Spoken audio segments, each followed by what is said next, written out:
Amazing guy, man. He's a great guy.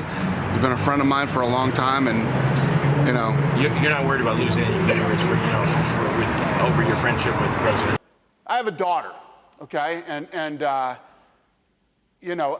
don't ever want to see a day where somebody who is a biological male is competing against my daughter.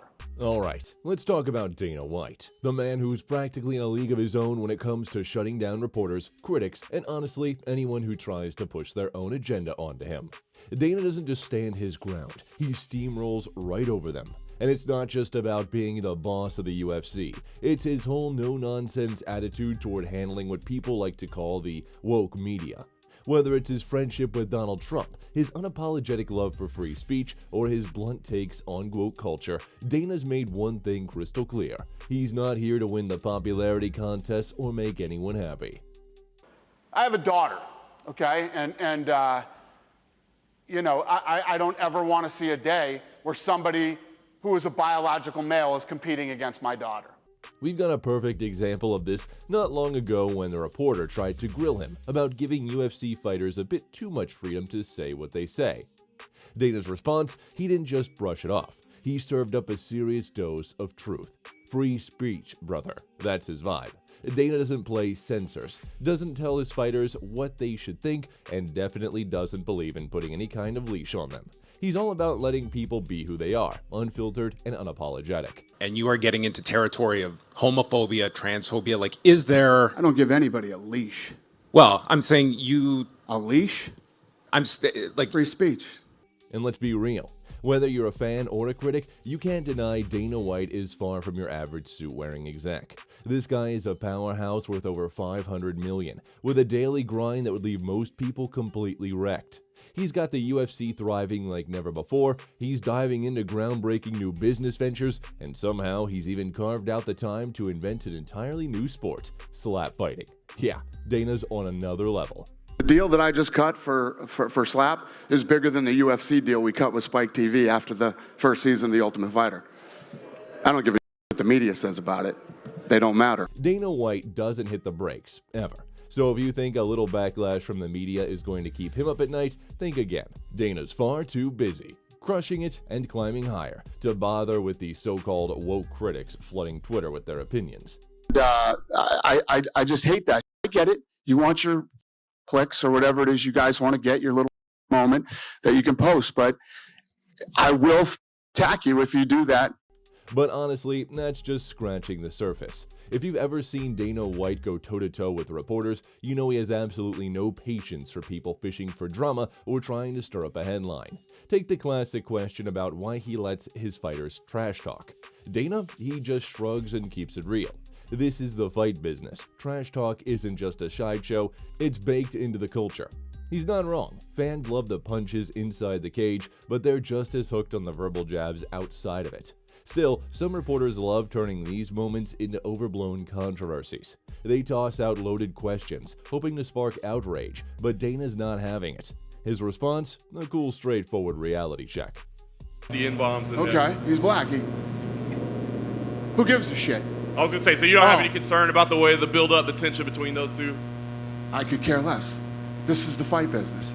It's no surprise Dana's over it. He's watched the media twist harmless comments into full-blown controversies way too many times. And frankly, he's done playing along. Dana's not about chasing clicks or fueling unnecessary drama. His focus is on promoting fights, plain and simple. So when a reporter tried to stir up trouble by suggesting a rivalry between two fighters and had a racial undertones, Dana's reaction was classic. A black guy used the N-word. Who cares? No spin, no sugarcoating, just straight up reality. He wasn't about to let someone turn a non-issue into headline bait. I was going to say, so you don't have any concern about the way the build-up, the tension between those two? I could care less. This is the fight business. Israel Adesanya can say whatever he wants to say. But Dana's frustration with the media goes way beyond the press room. He's sick and tired of the whole woke culture that seems to be taking over everything. To him, it's like dealing with high school bullies. His words, and he's only half joking. And honestly, he's not wrong. Cancel culture has become this endless witch hunt where anyone who dares to think differently or challenge the norm is immediately put in the crosshairs. It's not just Dana dealing with this, it's happening to others like Dave Chappelle and Joe Rogan too. Remember when the woke crowd tried to cancel Rogan for something he said over a decade ago? They didn't care about the context or that it was a quote. The verdict was simple: cancel him. But Rogan didn't fold under the pressure, and neither did Dana. Lunatics trying to cancel them. Yep. Going after Chappelle, going after Rogan, going after all these different comedians. In fact, Dana says he learned a lot from Chappelle about how to deal with the mob. Chappelle famously turned down huge shoe endorsement deals because he saw the trap. He knew that if he made one wrong move, the sponsors would pull the plug in a heartbeat. By refusing to let them have that power over him, Chappelle set the blueprint. Dana took that to heart. He's built his empire by staying true to himself, not bending to public opinion. And now, he couldn't care less what people think. His mantra is simple: don't give the woke mob an inch, because if you do, they'll come for a mile. Chappelle said, you know how many shoe offers I've been made and I never took one? You know why? Because when they do something you like, the first thing they do is take your shoes back. And then once they take your shoes back, everybody else starts going, oh my God. And of course, not everyone gets it. Like the one reporter who asked Dana if he was worried about losing fans because of his support for Trump. Dana's answer? Classic Dana. I don't give a bleep if they like me or not. No sugarcoating, just pure, unfiltered honesty. Can't say it enough. This guy, when I say this guy, I'm talking about President Trump, is such a good friend and such a loyal. For Dana, loyalty matters way more than what the media or anyone else thinks. Trump has been a loyal friend to him, and there's no way Dana's turning his back on him just to look good or save face. It's this raw, straightforward honesty that earns Dana much respect, even from people who don't necessarily see eye to eye with him on politics. Dana White is unapologetically himself, and let's be real, that's not something you see every day, especially in today's media landscape. So why does he get under the media's skin so much? The answer is pretty simple. Dana's that rare public figure who doesn't back down.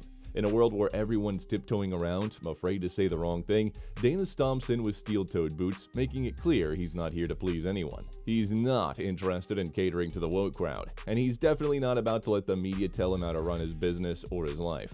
Dana knows exactly how much power he holds, and he's not about to give it up just because someone's feelings got hurt at a press conference. But here's the thing, it's not just about Dana. He's part of a bigger wave of people standing up to the woke mob. Remember when Netflix got slammed for airing a Chappelle special that some called too controversial? The backlash was intense, but the Netflix CEO didn't fold. He kept refusing to bow to pressure, and Dana saw that as a shining example of what real leadership looks like. In a world where most people crumble at the first sign of outrage, Dana saw courage, someone standing firm and protecting creative freedom.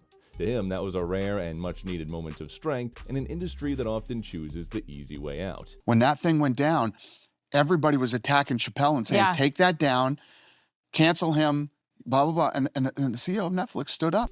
And he's absolutely right. Most companies crumble under the fear of a social media backlash, too scared of the chaos that might follow. But Dana, he's not backing down, and he's thrilled to see others finally stepping up with the same courage.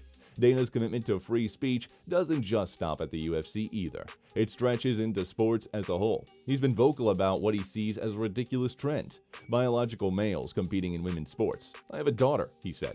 I never want to see a day where some biological male is competing against her. I have a daughter, okay? And you know, I don't ever want to see a day where somebody who is a biological male is competing against my daughter.